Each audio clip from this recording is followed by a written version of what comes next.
皆さんこんにちは、こんばんは。宅録ナレーターのとはいえです。突然ですが、皆さんは東京観光をするならどこへ行ってみたいですか？上野や東京駅、スカイツリーに浅草寺、いろいろありますけれども、こんな観光もいかがでしょうか？ということで、今日は神田川クルーズに行ってきた様子をお届けします。江戸の昔から東京は埋め立てられ、運河や水路を作って発展していった町です。あらゆる物資を運ぶのにも、生活用水を確保するにも、水路は大切なライフラインでした。その水路をゆったりと屋根なしの船で遊覧するというのが現代の船遊び、日本橋から発着している神田川クルーズです。実は私、このクルーズは3回目。それほど大好きなんです。何がいいって、ゆっくりと進む船と川面を流れる気持ちのいい風。ベテランのリバーガイドさんの説明を聞きながら水上から眺めると、江戸の昔から東京という街の成り立ちがまた違った形で見えてくる。そんなところがとても面白いんです。このクルーズ船、45分で回る手軽なコースからいろいろとありますが、今回の神田川クルーズは中でも一番距離の長いたっぷり90分の遊覧コースとなります。各コース内容やチケットなどの詳細は概要欄にリンクを貼っておきますので、そちらをご覧ください。ではまず、このクルーズ船の発着地、日本橋のことに触れたいと思います。東京都中央区日本橋。かつては五街道の起点の地であり、現在でも東京まで何キロという道路標識の距離計算の起点ともなっているところです。日本の商業や金融はここから発展していったと言えるほど、その昔、江戸幕府の城下町として全国各地から商人や職人が集まり、物資と流通の最先端地域として成長してきた歴史ある町です。その歴史と洗練された文化は現代にも継承され、今なお生き続けています。その町のシンボル、橋としての日本橋。その橋のたもと、滝の広場。ここに受付窓口と船着き場があります。受付を済ませて時間になると、整理券順に乗船となります。この日はとてもお天気が良かったので、絶好のクルーズ日和でした。さあ、神田川クルーズへ出発です。ルネッサンス様式と和洋折衷の装飾が重厚な御影石のアーチ、日本橋。キリンの像も見えていますね。この日本橋の下をくぐるという体験は船に乗らないとできないことですよね。この橋、現在20代目だそうです。国の重要文化財となっています。このアーチの石と石の接着にはモルタルやセメントを使っていないんだそうです。唐積みという技法で石同士が押し合う力でアーチが保たれているということで、緻密に計算されたバランスを保っています。このクルーズには必ずガイドさんがいて、見えてくる風景のあれこれを詳しく説明してくれます。さっきも言いましたけれども、私はこれで3回目なんですが、それぞれ個性的で楽しいガイドさんでした。その説明やタイミングの測り方、本当にうまいんです。ガイドさんの説明を聞きに行くだけでも十分に楽しいと思います。そして見てお分かりの通り、現在川の上には首都高が走っています。まるで屋根のようですけれども、1964年の東京オリンピックの頃にできた首都高。老朽化が進んでいることと、日本橋の景観を取り戻そうということから、今首都高日本橋地下化計画が進んでいて、この橋桁少しずつ撤去されています。2040年にはこの日本橋付近の神田橋ジャンクションから江戸橋ジャンクションまでの区間が地下に潜ることになります。この辺りすっきりと青空が見えるということで、どんな風景になるんでしょうね。楽しみです。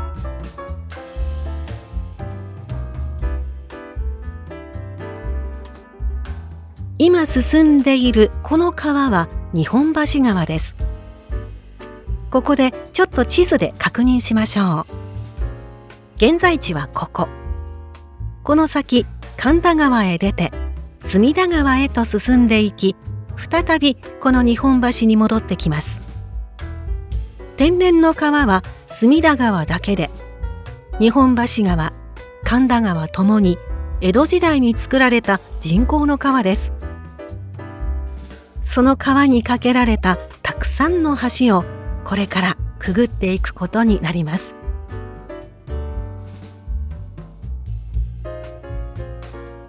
首都高日本橋地下化計画、それと一緒に進める形で川べりのあちこちで再開発工事が進められていて、この先たびたび工事している様子が見られます。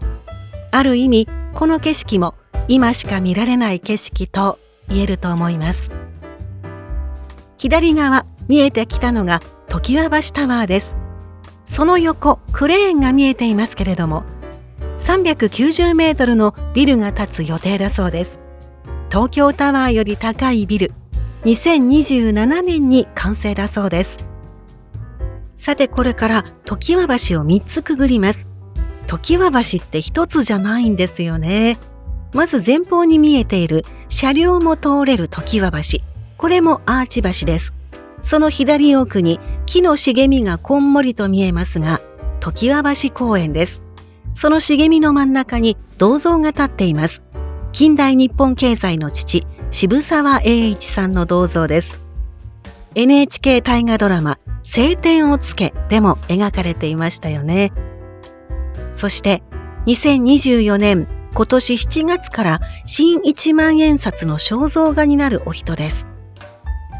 紙幣のデザインが変わるのは20年ぶりなんだそうです。その反対側の緑色の屋根のレトロな建物、その新1万円札を発行する日本銀行です。国の重要文化財になっています。設計したのは東京駅の丸の内駅舎を設計した近代建築の父、辰野金吾さんです。さてまず一つ目の常盤橋をくぐります。左側に見えているのが江戸城常盤橋御門の石垣です。そして前方2つ目の常盤橋が見えました。さっきの常盤橋とは同じ読み方ですけれども漢字が違うんです。先ほどのは常という字に下にお皿という字の常盤橋。こちらは下に石という字を書く常盤橋です。こちらは歩行者専用の石橋だそうです。なんだかとっても繊細で美しい女性的なデザインですよね。この日は本当にお天気が良くて、日の光がキラキラと輝いていました。その光、川面に反射して、この橋のアーチにゆらゆらキラキラと映ってとっても綺麗でした。その2つ目の常盤橋を越えて、こちらにも石垣がありますけれども、ちょっとここで右に振り返りますと、常盤橋と日本銀行のツーショットです。この角度かっこいいですよね。これは明治から変わらない風景なんだそうです。ビューポイントと言えますね。そして左側に振りますと、再び江戸城の外堀の石垣。この高さ、高いですよね。普段生活していると気がつきませんけれども、こうしてちゃんと残ってるんですよね。この先もたびたび石垣が出てきますので、またその時にご紹介します。そして前方、今度は新常盤橋をくぐります。常盤と名の付く橋、3つあるんですよね。そして前方の白い橋、この手前のは新幹線の橋梁です。奥の2つが在来線の橋梁です。大きな古いアーチは大正時代に作られたものだそうです。左へ行くと東京駅、右は神田駅へと行きます。すごく大きなアーチですよね。大きいアーチや小さいアーチ、古いもの、綺麗なもの、これからいろんな橋をくぐっていくことになります。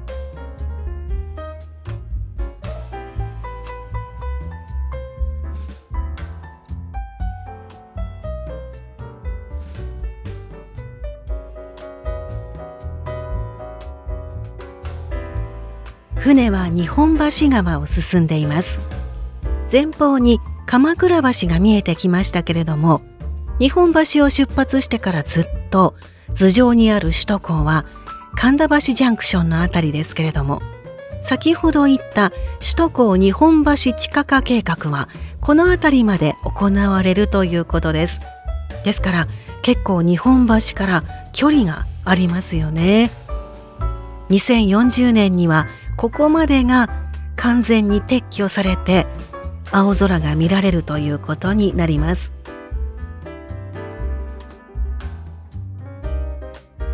さあ、その鎌倉橋を越えますと、右側に内神田地区の再開発のための工事が行われています。川沿いに緩やかなスロープができていますけど、ここに新しい船着き場ができるんだそうです。その先にはこれまた新しい橋が架けられて、おしゃれな水辺のエリアが建設される予定だそうです。日本橋、どんどん変わっていくんですね。そして神田橋を越えて、正面に見えてくるのが大手町の風景です。かつての官庁街ですよね。左の建物、茶色い建物は大手町合同庁舎3号館ビルです。昭和46年に建てられたそうです。最近ですとコロナワクチンの接種会場にもなりました。この辺りもいずれ再開発されるだろうということですけれども、以前ここには気象庁もあったということで、今はその気象庁虎ノ門に引っ越しをしていますけれども、前の代の東京の桜の開花宣言の基準となる標本木がまだここにあるんだそうです。標本木、気象庁の敷地内にかつてあったんですね。左前方、木々の茂みが見えていますけれども、3本の桜の木があります。はい、これですね。この3本の桜の木の奥の方の木が標本木なんだそうです。昔はこの桜を見て東京の桜の開花宣言をしていたんだそうです。今はね、もう皆さんご存知の通り、1966年から靖国神社の境内にある標本木に交代しています。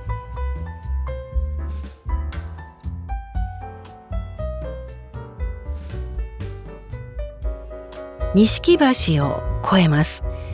江戸城外堀の石垣が保存されているエリアに出てきます。ただ首都高の橋脚があるところはモルタルで固められているんですよね。その他の部分は当時の石垣の石だそうです。こうしてですね、よく見えるように船がこんなにそばに近寄ってくださって、ガイドさんが石についている印の意味について説明してくださっています。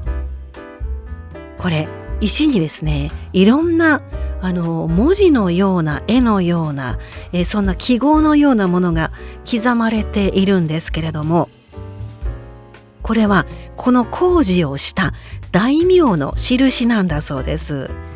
ここの部分は我々がやりましたというアピールのために、こうした印をつけていたということなんです。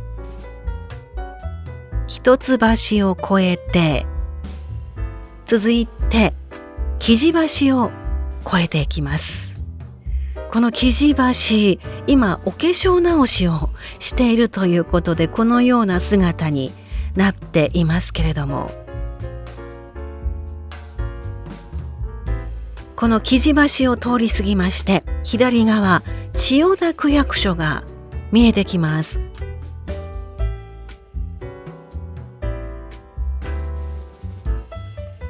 はい、この白い建物が千代田区役所なんですけれども、この場所、明治時代は大隈重信さんの大きなお屋敷とお庭があったところなんだそうです。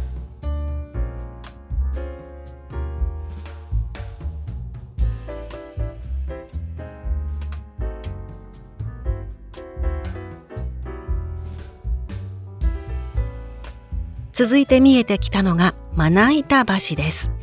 江戸時代、アーチの橋が多かった中で、ここは名前の通り平らな橋だったそうです。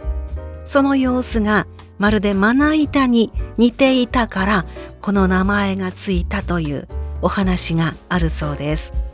この橋の左側には、靖国神社がありますね。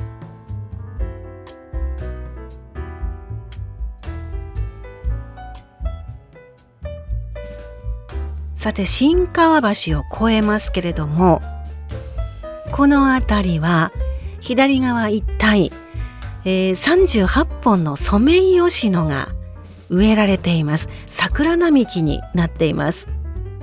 春の頃は綺麗でしょうね。余談ですけれども、このクルーズ船、お花見の頃は予約がなかなか取れないらしいです。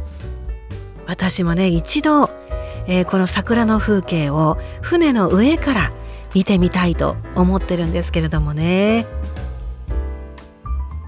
そして正面電車が行きました。JR の中央総武線飯田橋から水道橋駅へと走っていきました。そしてその向こうにですね、丸い屋根が見えています。東京ドームの白い屋根がちらっと見えていました。さあ、その JR の橋梁をくぐりますと、正面、これが神田川です。ここで船は右折して日本橋川とお別れして神田川に入っていきます。ここまで実際の速度だと約30分くらいでした。神田川に入ってすぐ右側に黒い船がいますけれども、文京区千代田区の不燃ごみを運ぶための船なんだそうです。ゴミ収集が車じゃなくて船なんですね。この船1艘で清掃車25台分の不燃ごみを乗せることができるそうです。そしてこの黒くて四角いパイプが下に降りてますけれども、あれが蛇腹のようにぐっと下に伸びて、あそこから不燃ごみを落として船に積むという仕掛けだそうです。やっぱり神田川に入りますと、さっきの日本橋川の風景と明らかに違いますよね。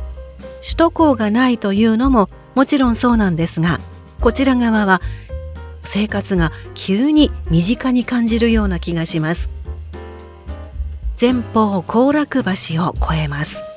左側には東京ドーム、後楽園があるというわけです。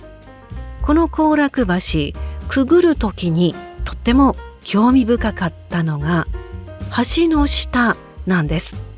見上げたところ、ここにですね、なんと穴が開いてるんですね。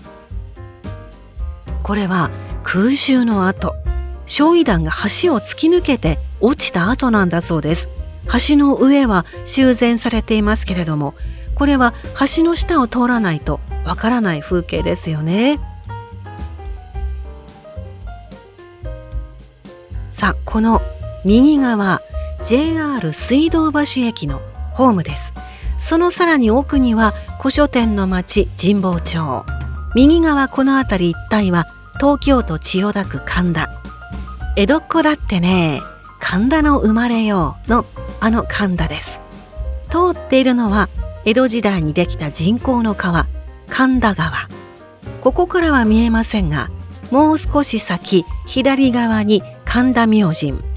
先ほど神田川に入ると一気に生活感を感じるというようなお話をしましたけれども、江戸幕府は江戸城の城下町を作るにあたって商人の町の日本橋に対して職人の町の神田を置いたんですね。で、その神田の町にあらゆる技術を持った職人たち、例えば大工さんや左官職、鍛冶屋、ろうそく職人、染め物師などがこの神田に集まって物を作り続けました。職人同士の横のつながりが強くなっていったんですね。左側、今見えているのは後楽園遊園地の遊具ですね。さあ、そんな風に神田といえば高い技術を持った職人気質の町として江戸っ子という切符のいい文化が生まれていったということなんだそうです。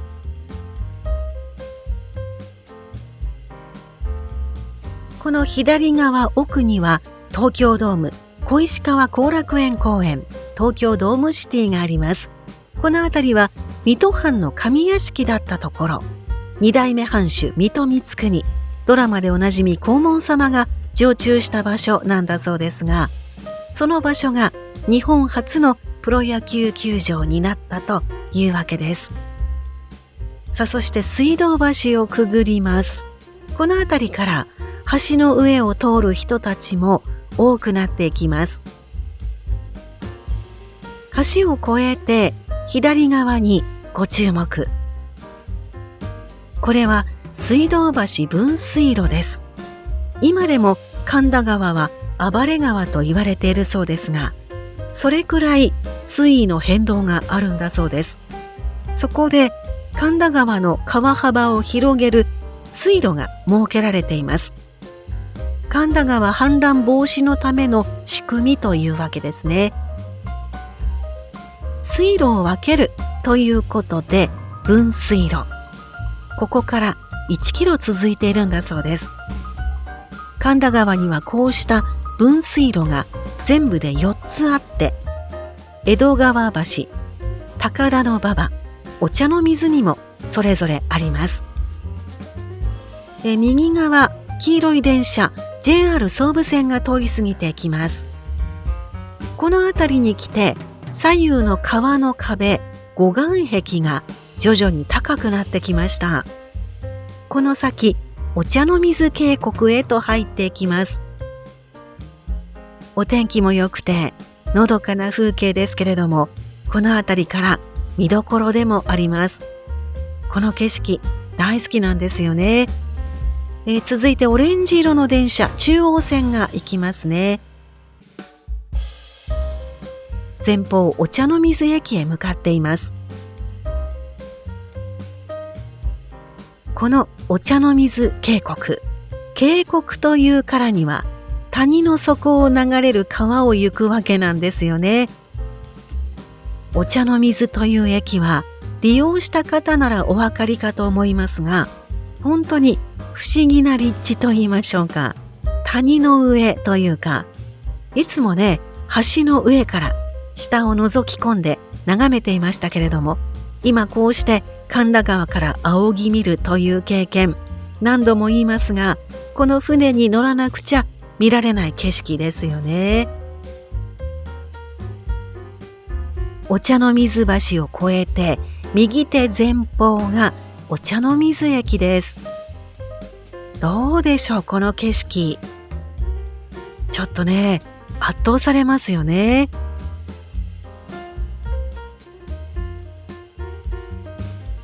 お茶の水橋、高いですよね。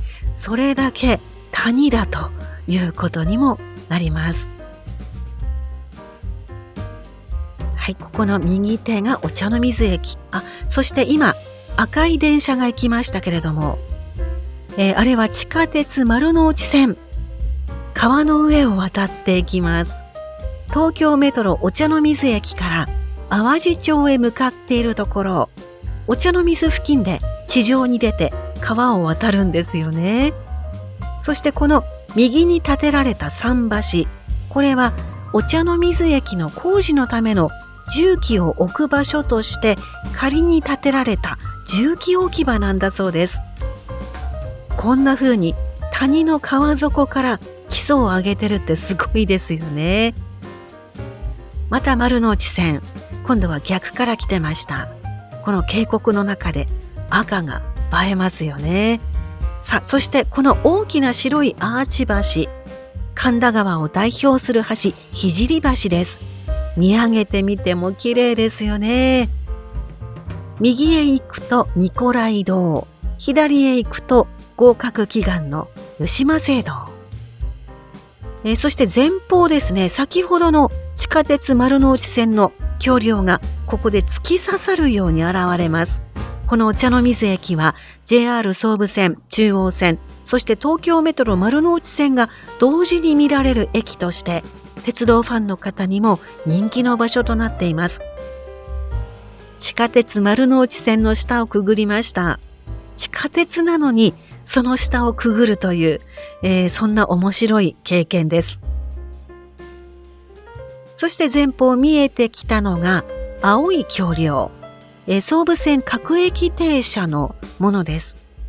右側前方、総武線の下を中央線がくぐって走るというわけです。この辺り、川岸に集合住宅が並んでますけれども、かぐや姫の神田川っていう歌よりもずっとおしゃれな感じですよね。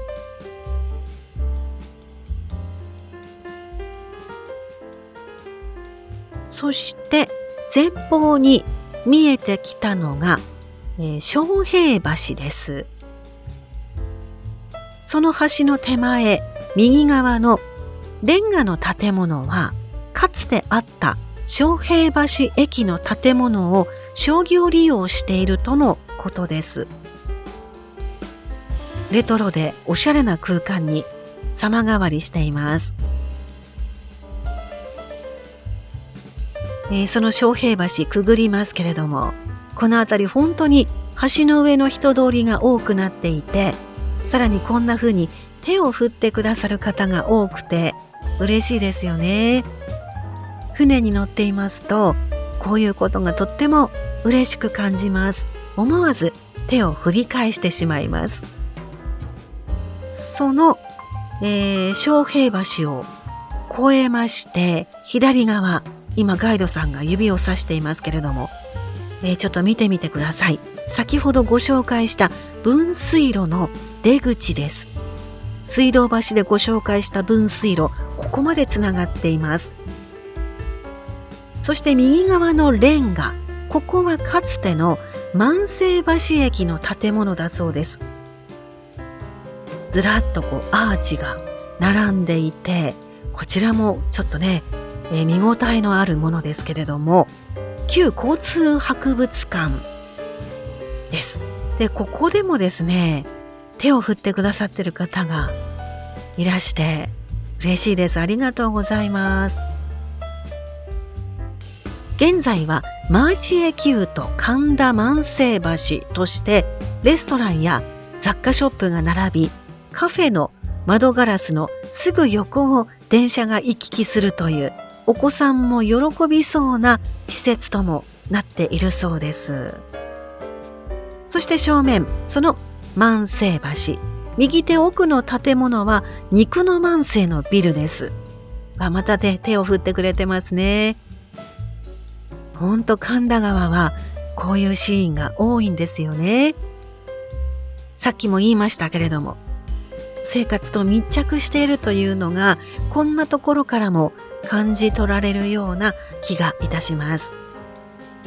ちょっと低めの橋、万世橋をくぐりました。で、ここ左側奥、秋葉原の街並みですね。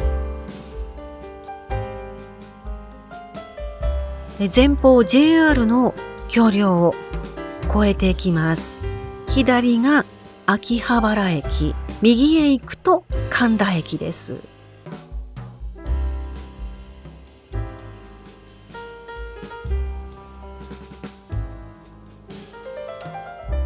さて、この辺りから屋形船が多く見られるエリアになります。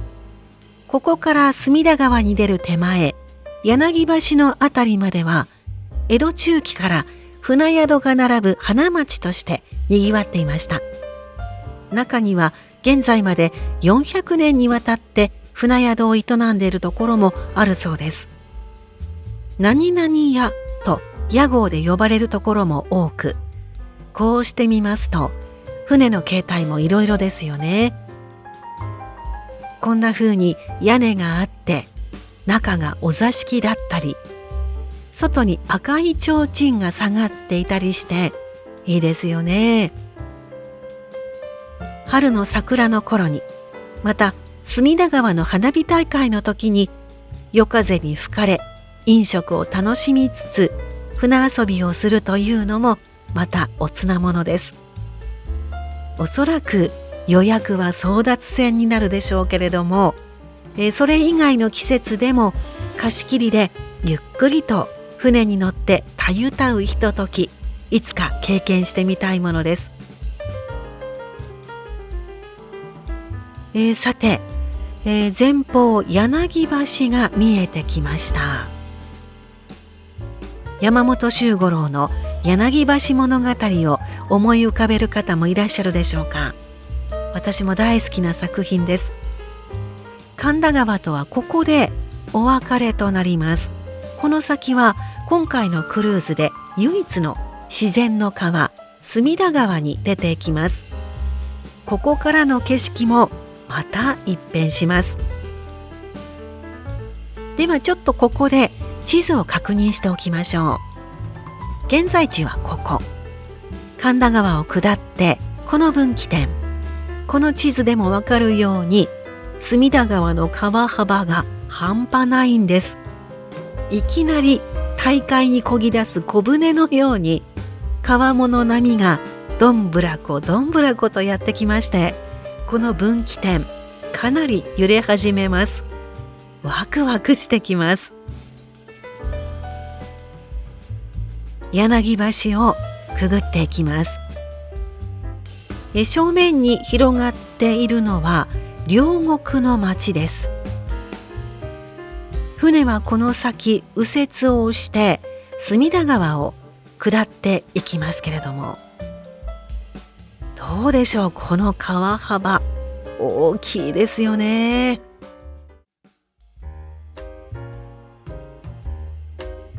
そしてここで、カメラを左側に振ってみますと、すっくと立つスカイツリーが見えてきました。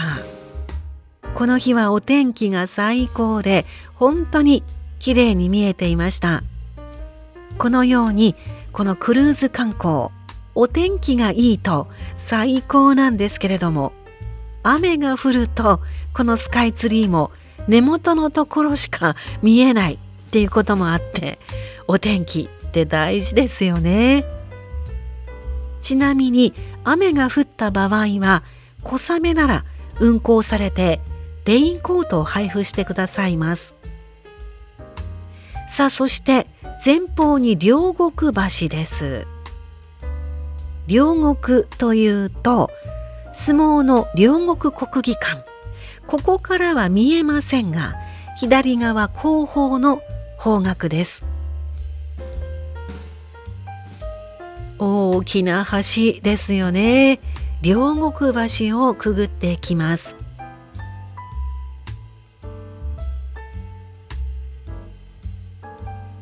どうでしょう、この川幅。大きな川、そして日の光でキラキラと輝いています。この右側が東京都中央区、左側が墨田区のあたりです。江戸の初め頃は右側が武蔵の国江戸東京、左側は下総の国千葉だったんだそうです。両方の国境ということで両国なんだそうです。そして右側、この四角い建物、これは明治座です。歌舞伎座、新橋演舞場などとともに東京を代表する劇場として親しまれています。そしてその手前、帯状の公園がありますが、浜町公園です。江戸の頃は大名たちの下屋敷があったところですが、現在は災害時に避難所として使う目的もあるそうです。映画容疑者 X の検診のロケ地にもなっていて、堤真一さんが通勤途中に通る公園として登場します。そして左側、こちらがですね、松尾芭蕉の銅像がある芭蕉湾史跡展望庭園です。深川は松尾芭蕉のゆかりの地です。その奥に見えてきた橋がありますけれども、小名木川に架かる万年橋です。あの万年橋の向こうから右前方の日本橋方向を見て描いた浮世絵が葛飾北斎の富岳36景深川万年橋下です。1830年代に描かれた浮世絵、このように以前はここから富士山が見えていたんですね。おそらくこの橋の上から富士山を眺める人がたくさんいたということなんでしょうね。そして前方に見えてきたのが清洲橋です。ドイツケルンにある大吊橋をモデルにして作られたんだそうです。よくよく見ますと、アーチのデザインになっていたりして素敵ですよね。清洲橋の青い色が隅田川に映えてとても綺麗です。清洲橋をくぐっていきますが、川幅が大きいですから橋も大きいということです。続いて隅田川大橋です。ここを越えましたら船がですね、くるっと向きを変えてくれまして、ここはですね、清洲橋の向こうにスカイツリーが見えて絶好のビューポイントなんだそうです。ご覧いただきましょう。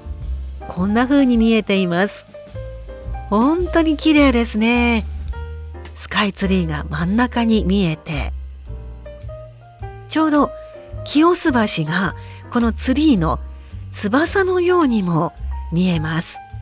絶好のビューポイントですね。クルーズ船の運航、ガイドさんの案内に合わせてスピードを変えたり、こうしてくるっと向きを変えて見せてくださったり、サービス心と安心感、とっても丁寧な運航です。ドーンとアップでご覧いただいています。清洲橋とスカイツリーです。さあ、向きを戻しまして、前方に見えている橋は永代橋、その向こうのビル群は日本のタワーマンション、東京ウォーターフロント開発の先駆け的な存在、ちょうどバブルの頃に建てられた大川端リバーシティ21の一帯です。この高層ビル、左右対称に見えるのは、こちら側隅田川からの眺めを意識して建てられたからなんだそうです。もともと江戸時代、あの辺りは石川島と呼ばれたところ、1853年、黒船ペリーの来航でこうしちゃいられないと、幕末の頃あの場所に造船所が建てられました。その造船所、明治になって横須賀に移転しますが、その後石川島播磨重工がここで造船所を創業することになるわけです。さあ、ここでですね、隅田川とお別れとなります。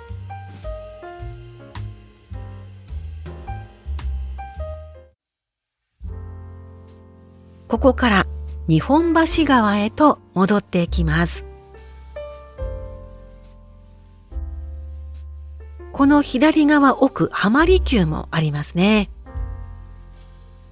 さて、この辺りは全国からやってくる物資の問屋街、お酒とか油とかそういった物資の荷上げ場所でした。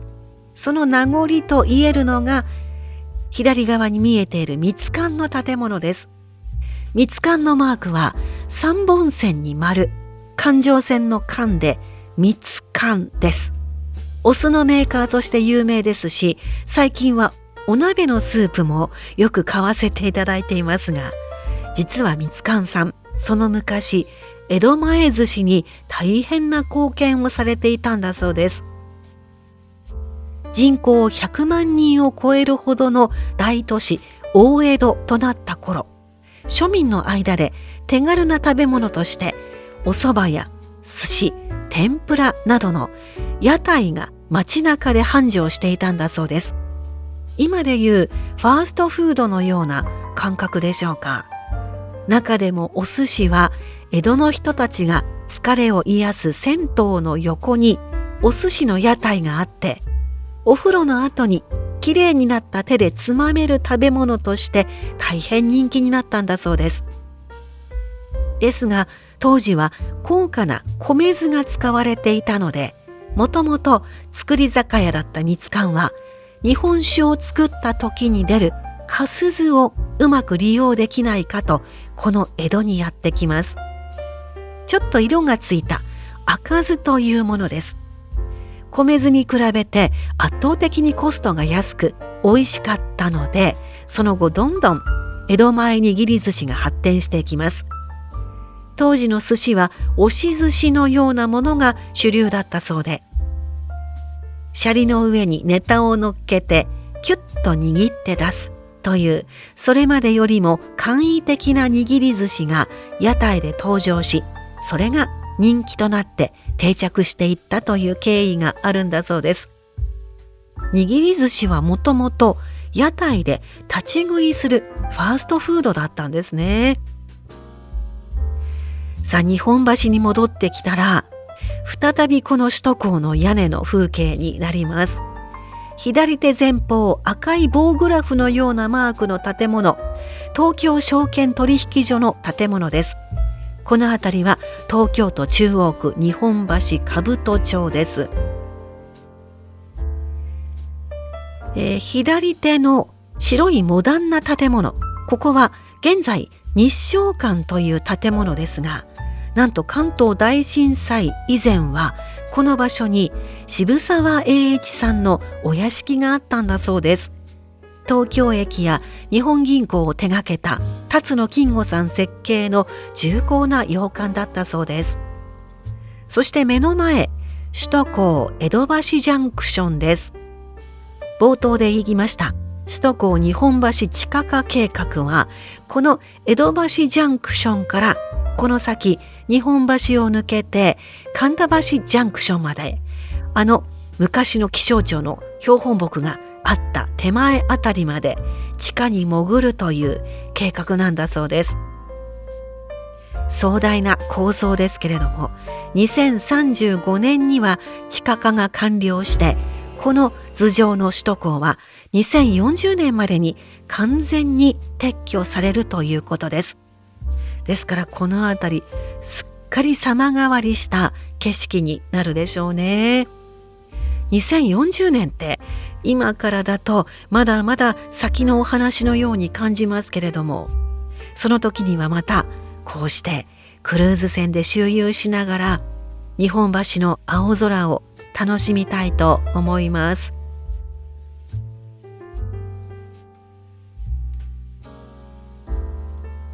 さあ、そして江戸橋を越えていきます。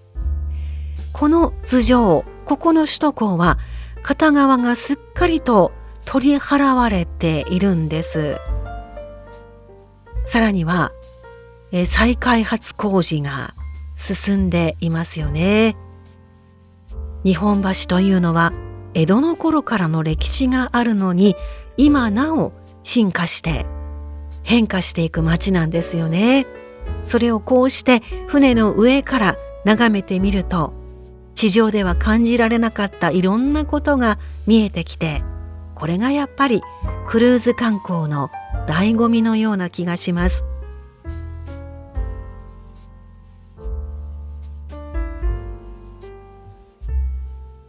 さあ、前方に発着駅の日本橋が再び見えてきました。